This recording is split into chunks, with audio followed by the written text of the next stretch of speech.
What is up, everybody, and welcome to the first video on my YouTube channel. It is going to be all about my NAIC run that I did with Miraidon. I think there were a lot of cool moments with this run in particular. I think Miraidon was a really good pick going into this internationals. It was actually my first internationals that I actually got to play in, because last year I didn't even get to play at all. I ended up just going as a spectator. I tried to register, but I didn't get in.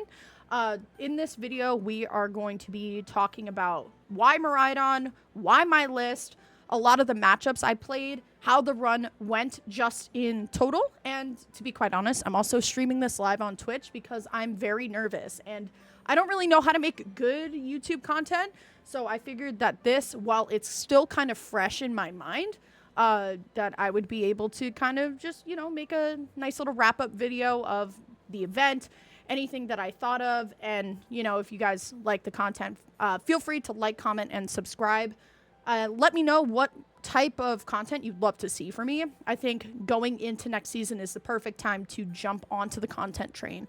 And yeah, I'm really excited to just kind of give this overview of, the deck, why I did it, the matchups, and just kind of the event in whole. And yeah, let's kind of get it started. So, contradictory to what my Twitch chat likes to say, I decided to play Miraidon EX to NAIC for a couple of reasons. To go with the sentimental reason first, I started this season fresh in TCG. I had never played a card game before. Like, I didn't come from Magic or Yu-Gi-Oh or anywhere else. So Pokemon has been my first card game. And I went to my first regional last year with Miraidon EX. So I felt like I wanted to finish out my first full season with the deck that I had started on. I was kind of teetering back and forth between Raging Bolt EX and Teal Mask Ogre Pawn EX and Miraidon, because I was a little bit more comfortable with Raging Bolt EX and Teal Mask Ogre Pawn EX, just because it gave me kind of that Goldango vibe. And if you don't know anything about me, I did play Goldango for a long time, of being able to just continuously draw cards, but also swing big for damage. So honestly, I just wanted to go in with a deck that I was a little bit more practiced in. But as the internet kept talking, it was Guardies to play, Lost Box to play, Lugia's to play, and it ended up being all three of those were the most played decks in day one. What beats all of those decks on paper? That would be Miraidon EX. So I did decide to go against the chat's wishes, all of my friends' wishes, and I even kind of made a tweet on Twitter. It was like, no matter what, I'm the one who's going to be playing this deck. This is going to be my specific pick going in, and this was the list. I will have to thank Hector Ibarra, who gave me kind of the skeleton of this list. I did kind of make like an all call on Twitter. I was like, who's got a post-rotation Miraidon list? And I think going in, I really just kind of want to accentuate that I wish I had just kind of decided to play this a week or two before, so I had more time to prep. I felt like, while yes, once you know how to play Miraidon, you really do know how to play Miraidon, I felt like there were certain situations where I didn't have enough practice, and then I ended up crumbling because I didn't have enough time with the deck. I said this a little bit earlier, first card game, so, I'm not a master of any deck. I need time to practice, and I felt like if I had just said to myself, you know what, Miraidon's going to be the play no matter what, and not second-guess myself a couple times, maybe I could have made day two. But I want to go through the list itself, talk about, why I chose things, why I did things. And yeah, so this is the list. Like I said, I did kind of take the skeleton from somebody, and then I added some things here and there, which, to be quite honest, I think this list was a really good first draft. I think I went in knowing that this was a first draft, and it all kind of worked out in the end. I will say the night before, I was second-guessing a couple of cards in this list, and we'll talk about those specific cards, because those cards that I second-guessed ended up being the cards of my downfall and my winning in. But here's the list itself. I think for a lot of people, this does seem pretty standard for these days now. 3 Miraidon. I do know some people are now playing 2 Miraidon, which is fine. I don't think it's really like that big of a difference. whether you have 2 or 3 Miraidon. I was on the 2 Miraidon train at one point. I just kind of wanted the most consistency of starting Miraidon as possible. 2 Iron Hands, of course, that's kind of how we do things. We know now in this current format, there's tons of baby Pokemon that we can kind of go after as soon as they kind of hit the field, right? Ralts, Comfeys, Charmanders, Pidgeys, 2 Iron Hands, absolutely the play. Going right down below the Iron Hands, 1 Raichu, 1 Raikou. I will say, as somebody who has played Miraidon pretty much this entire season, minus a couple big events, playing Goldango, I am always a big fan of second Raichu. I think if we could play like 55 cards, I definitely would have put a second Raichu in. Raichu is such a important card, right? When we're going into these big swing Pokemon like Charizard EX, Dragapult EX, the whole 9 yards. Raichu is such an important Pokemon, but I also do kind of get the whole point of being able to just kind of bench one and just using it and just kind of protecting it the entire time. And of course, Raikou is my favorite early opener, early attacker. It's so good. 2 energy. It's just perfect, personally. I just love Raikou. You're able to go on ahead, use Fleet Foot, get another card. And then we have what I like to call the one-ofs. The one-ofs in this deck. Now, I do have to say, Squawkabilly, I was Squawkabilly's biggest hater at one point, but Squawk, honestly, the MVP of this list. Such a, pivotal card for this, this deck, period. You're able to really just go on in and just reset the entire hand. Miraidon does have a habit of just having all the energy in the hand and none of them in the deck. But we did love Squawkabilly in this list. Obviously, Iron Bundle, I really wasn't comfortable using Bundle for a long time either. Once again, first card game, I don't really understand things as much as other players do, but the Bundle actually helped me out tons, and specifically in this list, when you're going to use Bundle, you want to get things out of the active like Mimikyu, big Mimikyu, or even the Fluttermane if you want to go on ahead in Tandem Unit, or Squawkensees. Iron Bundle, such a necessary card. Now, the big kind of alarms going off with this list was Zapdos. Zapdos from Pokemon Go with Lightning Symbol, where your basics are able to do 10 more damage. And with Miraidon, right, going into the newest, latest, hottest deck, Raging Bull, 240 is actually a really hard number for Miraidon to hit going second, for Miraidon to hit going second. So I think all of, the criticism of do we play second Zapdos was very valid. I would have played a second Zapdos if I had the room for it, and I can tell you where the room was. But, of course, Mew EX as well, another draw engine. Personally, that was also another MVP card for me over the weekend. Mew EX definitely gave me a lot of the draw that I needed to get out. I cannot tell you how many times I found research off of a Mew EX, thankfully, or an Arven. We personally love Mew EX. Now, unfortunately, this is my experience in my run, and we'll talk about, how the run specifically went. Tatsugiri, unfortunately, is going to be the biggest loser, to be quite honest, of this list. I know for a lot of people, they may look at my supporter count and say, wait, hold on, Tatsugiri is definitely really needed here. But to be quite honest, I didn't use it as much as I would have liked. I think if my supporter count was a little bit different, I think if I played more hand disrupt supporters, like a second Iono, even a Roxanne rather than Iono itself, maybe this could have looked a little different. But I think if Tatsugiri became my second Zapdos, I think we could have had an easier time. I can't truly tell.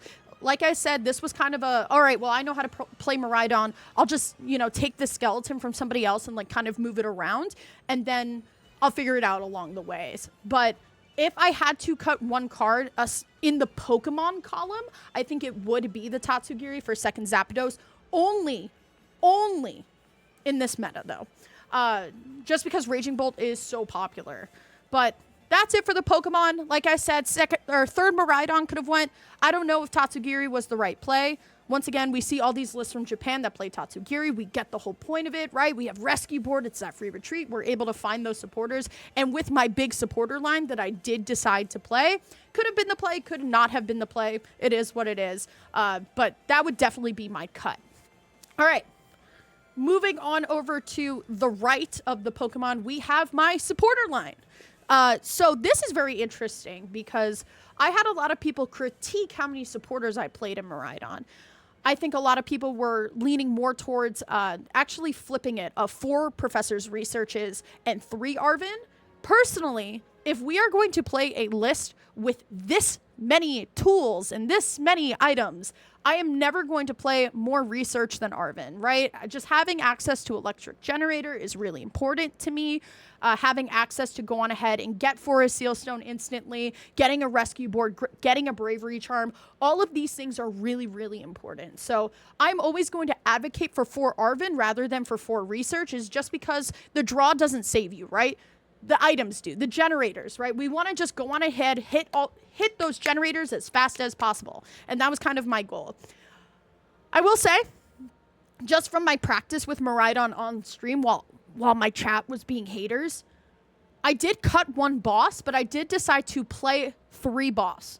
And I do not regret it at all. Boss's Order is one of the best cards in the game, and especially with Prime Catcher as well. That's 4 Gusts in Miraidon, which is pretty heavy. I will say, though, I don't regret anything about this supporter line. The 1 Iono is always good for, those big guardy hands, those, big stall hands as well. I truly just think that this supporter line was perfect. Now, the big kind of alarms about this supporter list was the penny. A lot of people were asking me, why penny? Why penny? You don't need penny in this list. To be quite honest, I'm a big stall and control respecter, okay? It's not a matchup that I feel super confident in, even though on paper Miraidon should win, because everything pretty much is an attacker, right? But I think when we're talking specifically about Miraidon into control, we're always talking about, well, if Squawkabilly just kind of gets, Erica's out or accompanying Flute out onto the bench, counter catchered up, what do? You lose. Well, guess what I had for that entire time? It was that penny. And honestly, penny did become my MVP card for those specific stall matches because it was so good. I will also say, as we talk more about my rounds and, how each round went, penny actually did help me versus Zard, kind of forcing that Zard opponent to take 8 prizes, as we like to say, kind of resetting the damage. So honestly, penny, really good pick. I really enjoyed it because you're able to also save the tool, to be quite honest. So that was kind of my ideology behind penny. So love penny. We'll talk more about penny and her uses as we jump right into how exactly the rounds went. But I do want to specifically talk about the items. I think the items are pretty standard here. For Electric Generator, of course, for Nest Ball. Everything in Miraidon right now is a basic. I know there are other people that did play a Regieleki line, but in a format where Roaring Moon does exist, and I know a lot, Roaring Moon isn't that crazy right now.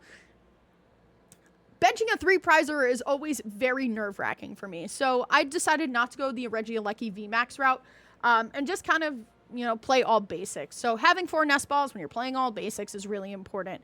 I cannot tell you how many times Nest Ball, I had 2 Nest Balls in hand, one for Miraidon and one for Squawk, and that just kind of always feels good.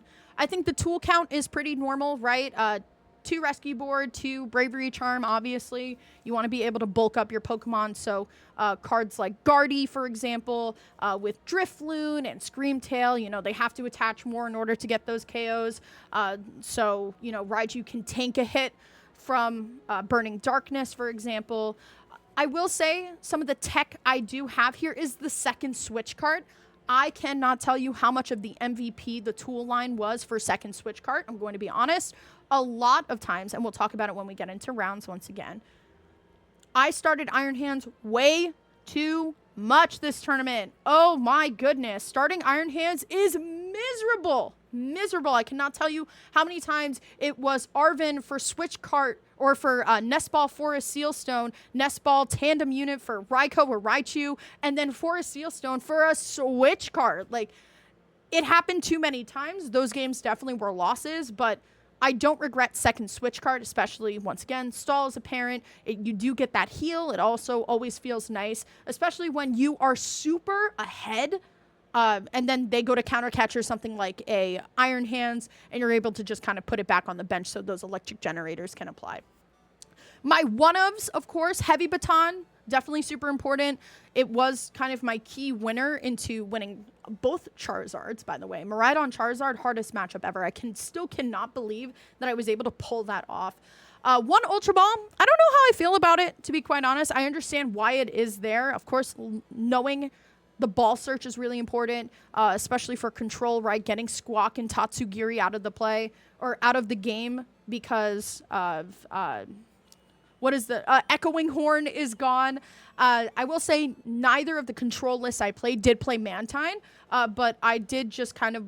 I do like the one Ultra Ball. It could have gone to something else. Obviously, Forest Sealstone. I know personally some other Miraidon lists play 2, and maybe I would take out Ultra Ball for second Sealstone, looking back. But one thing that will always be in my list, no matter what, is one Vacuum. And honestly, if I still had that 55 magical cards, there would be a second Vacuum. Lost Vacuum is such a good card, right? We're able to take the Bravery Charms and pop the balloons off of Drifloon, and for Screamtail, we are able to get Jamming Tower out, and Jamming Tower wasn't a card that I came into like close contact with the entire time, but still, Lost Vacuum, definitely an amazing card that you want in pretty much all of your lists, personally. I don't think I have a list where I don't have a Lost Vacuum tech. A-Spec, of course, is Prime Catcher, and then that Super Rod, and I think a lot of people sometimes ask me, like, oh, you know, Super Rod's, like, I guess important. But to be quite honest, I never really, like, used Super Rod other than to kind of get back, you know, like, Pokemon. Like, oh, okay, they knocked out my Raikou. Let me just Super Rod and then, you know, Tandem Unit and boom, it's back, just to apply that early pressure. But I think a lot of Miraidon players don't know that you should be Super Rodding back in those energies if you still have generators to hit. Obviously, the bigger chance of getting generators, the better. But speaking of energy, let's talk about the energy count. I played 14 Lightning, 1 Double Turbo. So I didn't play as much energy as other players did. I know kind of the magic Miraidon number for a lot of people was 15 Lightning and 2 Double Turbo. But I really considered that I wasn't going to hit Amp as much. I think for me as a player, I like to play aggressive. And this is why Miraidon was my play.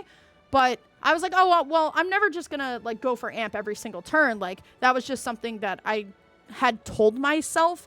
But I do regret not playing second Double Turbo, honestly. Iono could have come out for second Double Turbo. There were cuts that could have been made for the second Double Turbo. And I think if I had the second Double Turbo, my win in would have gone a little bit differently. Now, granted, it wouldn't have been... You know, it wouldn't have been like amp you very much for, you know, 2 prizes, but it definitely would have helped me apply pressure a little bit more. And then finally, just, you know, the note, the stadium is Town Store. Of course, we're playing so many more tools now, right? So we want to be able to go and access those tools. So that's the list in general. That was kind of my thought process behind said list. I will also just say, personally, with Jamming Tower in the format, I would love to see Miraidon move away from tool-heavy lists and go back to, you know, switches, switch carts. I understand that Rescue Board and Bravery Charm are really good, but Jamming Tower is so annoying, and you only technically, with this list, have 2 bumps, and I know some people aren't even playing Vacuum. So technically, you only have 1 bump, and it's just kind of tough. I think I would personally love to go back to Item Miraidon. I think that was like kind of where I started with the list. You know, 2 switch cart, more Vacuum. Heavy Baton, obviously really good. Rescue Board, also really good. But I'm excited to see where the off-season takes Miraidon, because I do think this was just kind of, this list could have been just a copy and paste from Japan, and that's totally fine. But Japan does play on best of 1.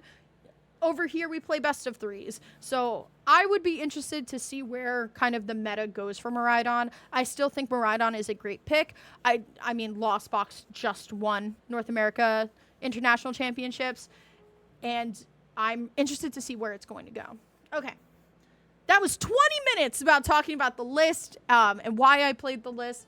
I want to go on ahead and talk about the rounds. So, for those of you who may not follow me on Twitter, make sure you follow me on Twitter. We started the day 0-2-1. I am like not even kidding. Round 1 was Raging Bull Ogerpon EX. That was one of 2 Raging Bull Ogerpon EXs I saw for the entire day. That whole set was a little clunky just because neither of us could really get anything started, but really great opponent. I do have to say, if any of my opponents are watching this, every single one was amazing. I loved every single one of my opponents. Everybody was just there to have a really good time, and so did I. I felt like the moment that I was able to just kind of like sit back, relax, and be like, you know what, I'm just going to play some Pokemon. That was the moment that kind of everything changed, and I had a much better time. And I think that is really good advice for anybody who's going to a regional or for an IC. Like, just have a good time, play Pokemon. Me and my opponent, like, you know, we chopped it up, like, as you do. You know, with ICs, they had this whole big opening ceremony with, you know, a whole brass band coming in and walking down the aisles and having a good time. And, you know, that's just like really good, you know, chit chat time, if you will. But I did end up starting the day with a tie. You never want to start the day with a tie. It definitely doesn't feel really good. I will say maybe a little bit more of like, I could have asked my opponent to play a little bit faster, but that's totally fine. I will also say it was kind of a brick fest on both sides. When they got it, they got it. When I got it, they got it. Or I got it. Game number 3, though, it did go down to the fact that I had 1 prize card left, and they had like 4. If I had made it to the next turn, I would have been, you know, the victor. But fortunately, that's kind of how tie rules work. If nobody is able to get it by the end of, you know, turn 3, then it is a tie. So I did start the day on a tie. Now, round number 2, as shocking as this may be, I actually played a Chien-Pao. I will say, though, this was when my problems started to kind of not go my way. Both Chien-Pao games, I was starting Iron Hands. Now, from my list, I only have 2 Iron Hands. I did end up losing this set just because, and you know what's really kind of crazy is that I ended up losing this set going second both times. And if you know anything about Miraidon, as long as we're able to go first or go second, take these 2 prize cards, get ahead in the prize race, we're actually okay. But there was just no setup. I would Iono into all energy, research into all energy. The deck wasn't cooperating, and I've always said that Miraidon is kind of like, I've always said that, you know, playing Miraidon, you're kind of like a in a horse girl movie where you kind of have to, you know, like tame the beast sometimes. Sometimes Miraidon just has all the energy in hand. It just was not my set to win. My opponent was really nice, though. Hands were clunky. Things just were not happening. Gross. Just no. Great opponent, though. Totally fine. Yeah, they just basically all got set up. There's nothing more you can do, right? I mean, the moment that Chien-Pao has Barrel and Baxcalibur set up, it's kind of like, well, what do I do? Do I, you know, get rid of the draw engine, or do I get rid of, you know, the energy engine? And I would get rid of the Barrel, and then they would draw, you know, 1 into superior energy retrieval, and there's nothing you can do. Sometimes your opponents just have it. So going into round 3, 0-1-1, not looking too good for your girl. I was definitely a little bit more stressed. I was not really, like, in the mindset yet. I was like, all right, like, this is kind of tough, kind of tough. So then, going into round number 3, another Raging Bolt Ogerpon, and I got smoked. Oh, my God. 0-2. It was just the fact that Raging Bolt going second game 1, you're just able to do it. Like, I tried my honest best to save all of my 2 prize Pokemon, but sometimes they would just get stuck in the active, and then Raging Bolt's whole kind of game plan versus Miraidon is to kind of hit that 2-2-2, just like Miraidon was. And without second Zapdos, like we talked about a little bit earlier, it's really hard to hit that, magic 240. Even if we're able to, vacuum away the bravery charm, we play town store, so they are actually able to go on ahead and grab that bravery charm off of our town store. Not exactly what you want to see. I definitely realized that, like, throughout, the tournament. It's like, all right, I have to be really smart with my stadium benches. But that was actually the last time I saw Raging Bolt for the entire day. So I am now sitting at 0-1, which is your last life. Like, in Pokemon, when you hear that alarm going off, it's like, didn't, like, that's me. I'm in red health. Things are just not looking good. I then start round 4 going to table 560, or not even 500, 1,565. I am all the way out. Some of my friends are at table 300, which are the top tables. I am at table 1565, right? And that never feels good. My opponent sits down, really nice guy. He's saying, like, oh man, like, I'm just here for my kid, blah, blah, blah. I'm like, oh yeah, like, how's your son doing? And this is the moment where I just kind of like sat in my chair and I was like, what is playing Pokemon all about? And I'm so serious. I went through this moment. I was like, you know what? I'm just going to have a good time. There were people that didn't get to enter this IC. I want to have a good time. Like, I just want to have a good time. And he's like, oh, don't worry, you got the free win. I'm like, this is definitely not a free win. Don't say that. Haha. Usually when people are like, oh, you got the free win, they flip over, like, I don't know, like Spidops and all of that stuff. This person flipped over Charmander. Like, is this a free win? Charizard EX for Miraidon is Miraidon's worst matchup. Does not feel good, chat. It feels horrible. Burning Darkness as a move just gets stronger. Your Pokemon just don't go fast enough to beat it. You're only playing one Raichu. It's a David and Goliath matchup, and luckily for me, game number 2, I was just kind of able to get started really quickly. I think for just my general advice with Miraidon going into Charizard, and this was kind of what I saw game number 2, if you have Charmander, Pidgey, I decided to just go after the Pidgeys, right? I think a lot of the times we have to realize that, yes, the Pidgey and the Pidgeot, they don't attack, right? They don't. But that engine is so important. The fact that Quick Search can go and just grab you whatever you want out of the deck is so crazy. The ability is nuts. So I just went after the Pidgey every single time, and unfortunately my opponent wasn't really able to evolve past that. There was a tweet, I'll try and like throw it up on here. Alucard, who was sitting right next to me, my opponent wanted to swing into Raichu for the knockout. Didn't have the knockout just yet.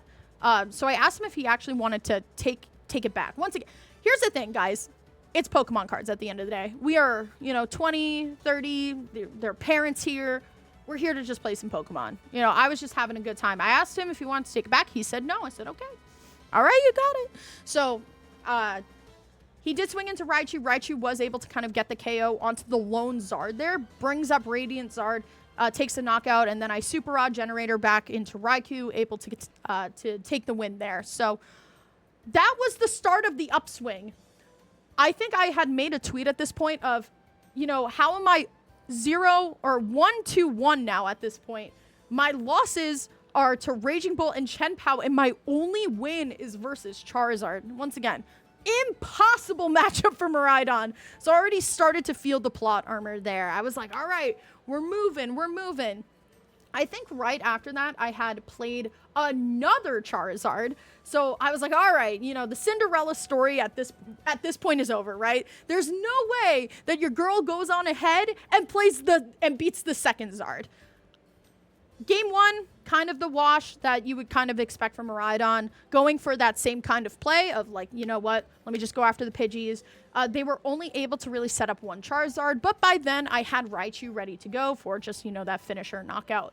And that was kind of the testament to the matchup. If they are unable to set up, there is no way that Miraidon loses. But if they are able to set up like they were able to do in game number 2, and this is just like Lyric's big advice here. No one to scoop, please. This person, my opponent, had 2 fully loaded Charizards. I had taken 0 prize cards. There is just no way that I am able to go on ahead and win. You just got to understand when it's just time to scoop go game 3. Game 3, kind of the same thing. Set up before them, taking those amps, and then I was able to beat my second Charizard of the day. Now, everybody tells me, Emily, there's no way you're going to fight Charizard. Nobody's playing Charizard at this tournament, and I played 2, and I beat both of them. So now, I'm sitting at 2-2-1, right? We are hanging on by a thread. Next round pairs. Go ahead, sit down, and I'm like, all right, we're good, we're okay. And then they flip over Snorlax. And I'm like, oh no. This is where it all goes downhill. They flip over Snorlax. Now, what I will say, Miraidon on paper does absolutely beat Control, or should I say Snorlax style, right? Everything is an attacker, but this is where the penny comes into play here. I will say my opponent did overbench, and I did try to tell them that after. They were asking, things about the matchup. They were overbenching both the Rotom and the Chi-Yu, and personally, right, as Miraidon, I'm seeing a Chi-Yu with 190 health. I'm going to load up my Miraidon and try and swing into it every time. But this was why exactly second switch cart was absolutely perfect going into this round, because I cannot tell you how many times I would Arven for that switch cart and still be able to Photon Blaster that turn. So honestly, if Escape Rope was in this format, oh my god, things would look so different for Miraidon. I think I had made a tweet the night before of like, RIP Flaffy, you would have loved this format, because honestly, this would have been such a different list if Flaffy was in format, but unfortunately, it is not. Still though, I will say the clutch moment of this set was being able, so I will say, number one thing, you never bench Squawkabilly in Control, no matter what. Why? Doesn't really do much, only does 20 damage. You're able to accelerate the energy from the discard onto your, lightning Pokemon, which is really great, but it kind of gets stuck there. So, Penny coming into play in both of my Control matches was, you penny up the Squawk, bring Miraidon right back up, and then you vacuum away the Squawk. I did it both times, and after the second time, my opponent did kind of scoop, did not see the win condition there. I played the matchup into Control, very controlled myself. I want to give a big shout out to one of my locals, Gilly, who is kind of the Control master, and he actually really prepped me for it. I felt so much more comfortable in my Control games than I did in my Raging Bolt games, which is kind of very shocking, right? I'm a player that does kind of like to go a little bit faster, get the damage out, start swinging, but honestly, it just kind of went that way. So, at this point now, I am 3-2-1. I am still fighting back. Next round I play, it's Lugia. Finally, a matchup that Miraidon technically wins. At this point, I had fought matchups that Miraidon's, it's like 40-60, or you 100% lose. Finally, it is a Miraidon winning matchup. How long did it take to get there? It took 7 rounds to get to a winning matchup for me. It was a miserable time. But my opponent was really cool. They actually did send me a message on Twitter after we had played that they ended up following my run and were kind of sad that I didn't make day 2. And they actually thanked me for being a cool opponent. And that was like one of the first time that's happened. Like, we were just there to have fun. Unfortunately, they were dead drawing. Game 1 ended up being really close. But game 2, Iron Hands was doing the work. So big shout out to that opponent there. Super fun match. Great time. And I thank them for every time I have a really good opponent. I'm like, thank you so much for being cool. Like, I cannot tell you how many times I go into a matchup with an opponent, they don't talk, they don't say anything, they don't even say hi, and it's like, you want to go first or second? And it's like, all right, that like brings some like weird energy. So, we beat the Lugia. We are at 4-2-1. We are climbing back. No games dropped. We are absolutely killing it. And then, next match, we go in, they flip over Noibat. And this is Now, a weird variation of Pidgeot control. Now, if you know anything about Noibat, it does evolve into Noivern EX. And Noivern EX's, one of its first attacks, I'm like totally forgetting right now. Chat, help me out.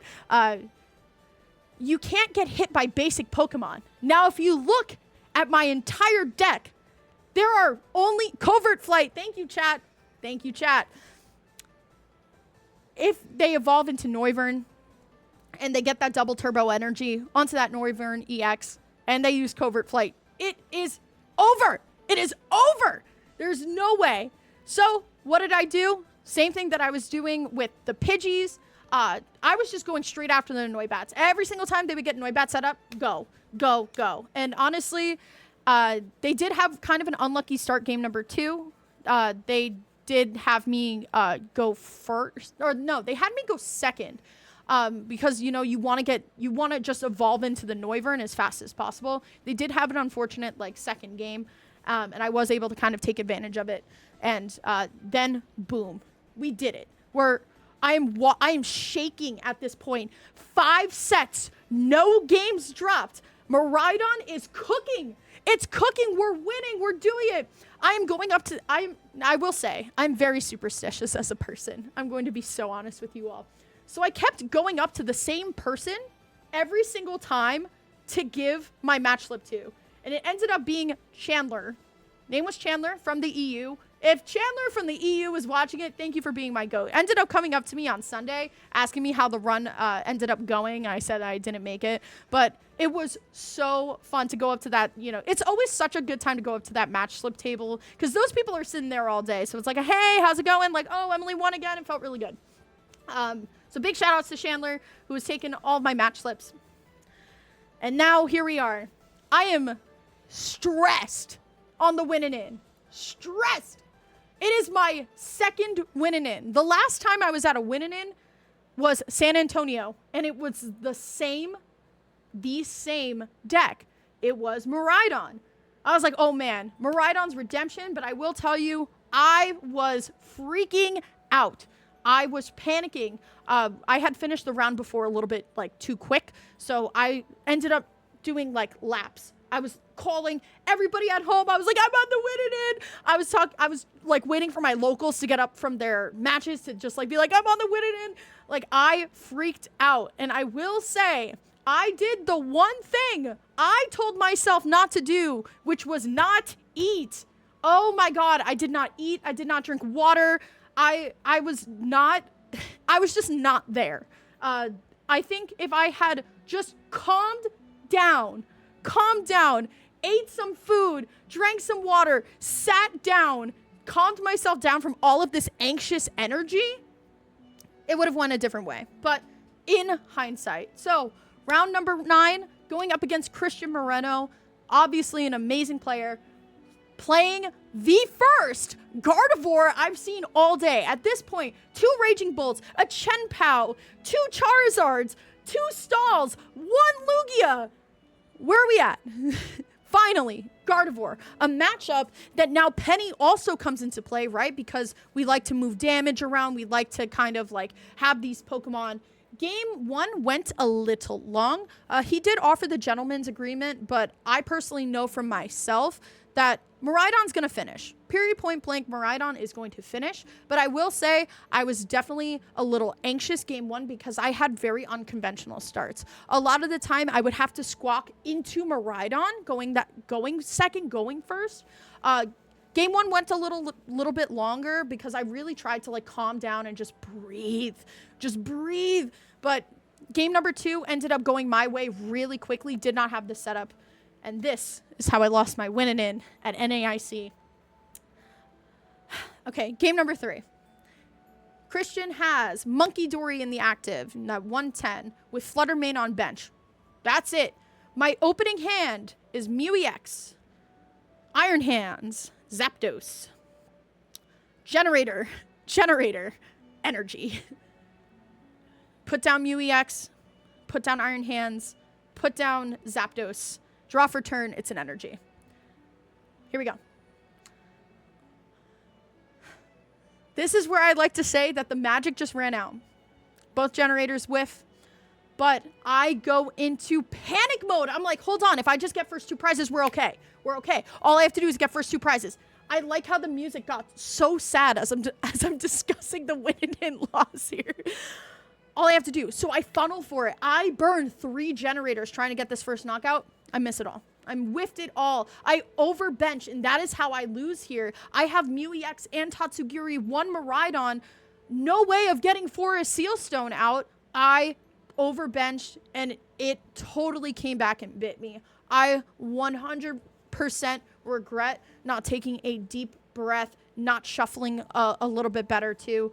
Christian was a great opponent though. It was a big honor to play somebody who is obviously already qualified for Worlds, a very decorated player, but I was crushed. I was crushed. I ended up crying at the table. I don't feel bad about it. After starting 0-2-1, after going through 2 Charizards, 2 stalls, 1 winning matchup, it hurts. It hurts. But I was able to kind of squeeze out points.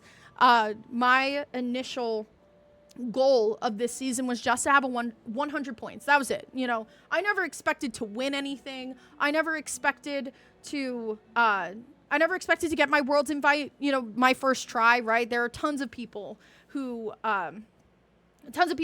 you know, have qualified for Worlds every single year, 3, 4, 5, 6 times. Like, my goal was to really just kind of learn the game this year and have a good time, get 100 points. And in my first season, I was able to not only, you know, join an amazing team like Shuffle, which also supports me, but also win 2 challenges. And I know on the grand scheme of things, that may not seem like a big deal, but my local area is super, super stacked. So shout outs to Final Turn Gaming and Highlander Games, of course, in New Jersey.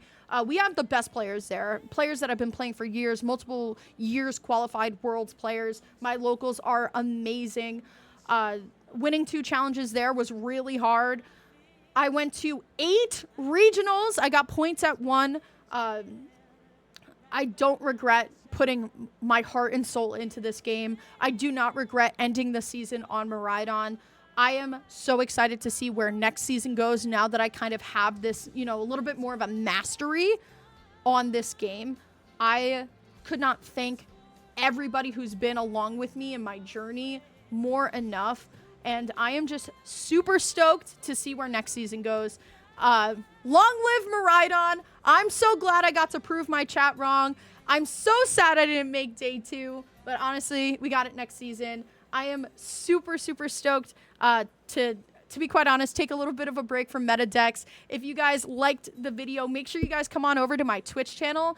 And we stream almost every day playing Pokemon TCG Live. I love playing stupid lists. I'm a big Ogerpon fan. We're going to go back to Regidrago Ogerpon because I still want to cook with that list. But I could not thank everybody enough for the best first season I think I ever could have had. And I will see you guys at Worlds. I am so excited to go. And yeah, thank you guys so much for watching. As stated earlier, like, comment, and subscribe. Let me know what type of content you want to see from me. And thank you guys so much for watching. I really hope you enjoyed.